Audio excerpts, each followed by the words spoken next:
Great day, great day, great day. This is Brother Tim coming at you live and direct. Well, hopefully live and direct, but if not, I'm coming at you.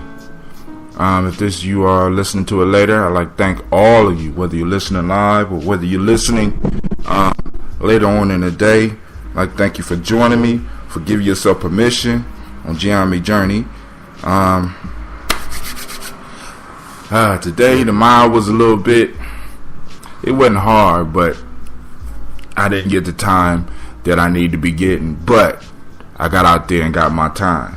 So I did my run, I did my meditation, I did my stretches. So that means that I could bring a podcast to you live today. So the last few sessions we've been talking about hustling. And the thought came to me on one of my runs that I needed to recover some information that I covered before, not on Give Yourself Permission, but on Gianni Journey, on the Gianni Journey radio, Freestyle Fridays, and just Gianni Journey period, where I talk about the numbers. And I know a lot of y'all get kind of spooked by stuff like that.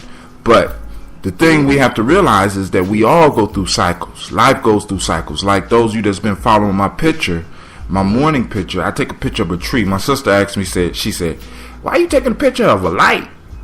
I'm not taking a picture of the light, but I'm taking a picture of the tree. But a lot of times, because it be dark, you can't see the tree. But I want you to see the difference in the light. The difference in the light. Early morning calls. But this is what I'm going to do. We're going to get into it. So if you look at the light behind the tree that I was taking, at first you could see the total light. Now you can see a little bit of the light because the tree is in this process. And being in this process, it started coming back to life. But that tree came from something. That tree came through a zero period. And that's what we're going to talk about today. Today, I'm talking about zero. Now, I don't really categorize it as a number. You know, all these, well, let me just explain this. When we look at the number system, it's for more than just counting. The number system is a process. And when we work through the process, that's why when you have a to-do list, you have little checks by it. And in some cases, you put a 1 by it, a 2 by it, a 3 by it. And when you get done with 1, you mark 1 off. You try to put them in an order that you know you're going to do it. Numbers provide us with a mental order so that we can look at what's going on around us and start evaluating where we are. Now, I want to start with a number that a lot of people overlook, because a lot of people don't, I'm not the only one, a lot of people don't actually consider zero a number. But remember, everything has to have a beginning before the beginning. Before there was a 1, before there was a 2, before there was a 3, there was a concept of zero. There was a necessary concept of zero.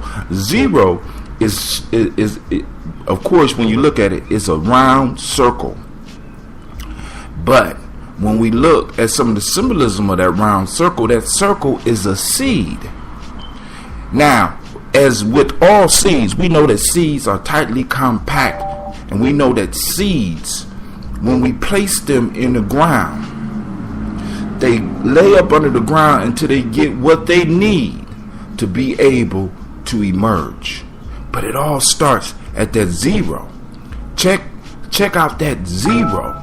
Because in that power, see, because we go through the zero phase, and let me give you some examples of the zero phase. A zero phase is a phase where your life may feel empty. A zero phase may be at a point in time where you feel a loss. A 0 point in your life is when there are major changes, and in a sense, a lot of stuff have been taken away from you. You have lost a relationship. You done fell out with a friend. You going through all types of struggles, and nothing seems to make sense, and it all seems chaotic. But it's not chaotic. That's a 0 point. What you have to realize is, because you're trying to break it down and understand it with your limited ability to understand universal things, because we got to understand this universe is big.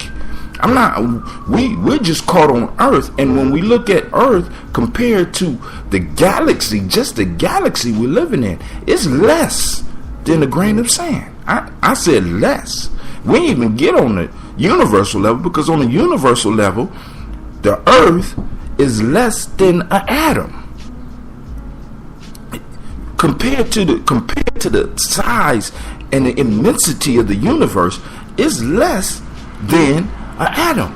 But the point that I'm trying to get to you is this: when we are in these 0 points, it seems chaotic, but when we relax and sit down and do nothing, when we focus on our meditation and we focus on our prayer, it allows us to get a clarity. It allows us to learn about the divine that lies within us. At these 0 points in our lives, we mess them up because we want to be on 5.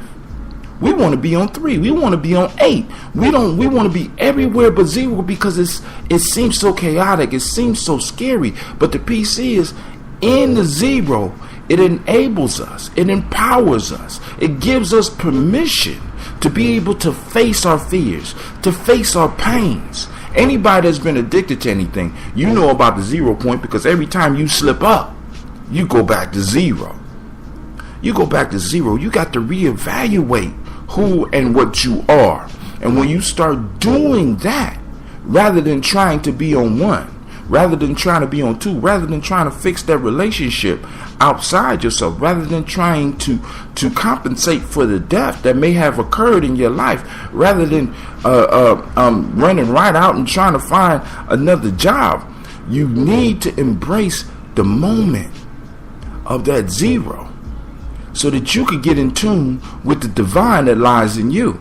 And once you are in tune with that divine that is aligned with you, like that seed, that life will start moving in you, and you will be able to start emerging, and doors will open for you. New relationships, true relationships will come to you. True money-making opportunities will come to you. True healing from pains will come to you. But because we avoid the 0 point, because we avoid being in the 0, we rob ourselves. We actually weaken ourselves. Because when we look at the function of the 0 in the number system, you usually start with 1. Most of us don't start counting 0, 1, 2, 3. No, we start counting 1, 2, 3, 4, 5, 6, 7, 8, 9. But what happens after 9? Because all the numbers stop. In order to go to the next level, guess what? The number system has to go back to 0 and find that divine and come back with 10. Then we can move to 11, 12, 13, 14, 15, 16, 17, 18, 19, and 20. Right? But actually we go to 19, and then we have to go back to the 0. Then we go to 20. Whenever a number needs to go to another level, it always goes to 0 first. And it's the same thing with you. Before you go to another level in your life, you have to be willing to face the 0. Face your fears, and you'll find out that they're not gigantic monsters. They're just giant stuffed pandas or something. You know what I'm saying? Face your pains. You find out that it might not hurt as much as you think it hurts. Face your loneliness. You might find that it's not as lonely as you think. This is Brother Tim saying, thank you for joining me, for giving yourself permission. Give yourself permission to embrace the 0 point. And by being able to recognize where you are, it gives you power to maximize where you are. This is Brother Tim, and I'm saying peace, and you have a great and glorious day. I pray that your day will be as beautiful as you are.